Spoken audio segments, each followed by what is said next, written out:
तो भैया हम शक्ति सूर्या गीतकार आप सब भोजपुरी श्रोतागण के प्रणाम करतानी।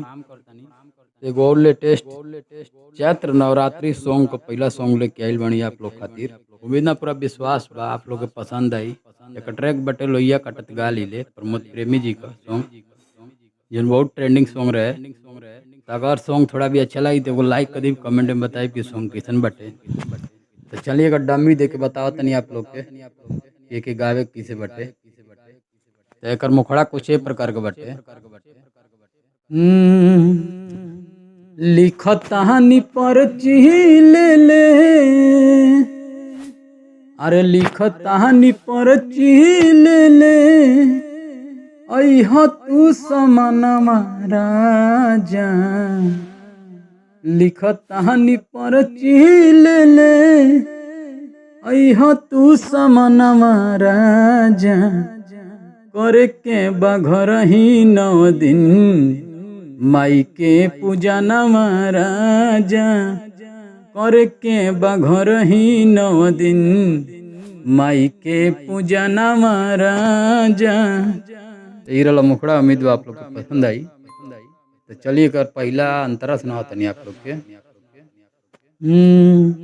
लाल रंग साड़ी चूड़ी चुनरी बाजार से, करके सिंगार लाले अड़हुल के हार से। लाल रंग साड़ी चूड़ी चुनरी बाजार से, करके सिंगार लाले अड़हुल के हार से। माहिए कदी हल बाटे सब धन राजा। आ करे के बघर ही 9 दिन माई के पूजा राजा। करे के बघर ही 9 दिन माई के पूजा राजा।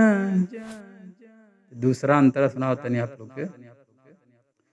कलश दियनिया लइह फल मिष्ठान हो, जनि तू भूलइह सूर्या कवनो सामान हो।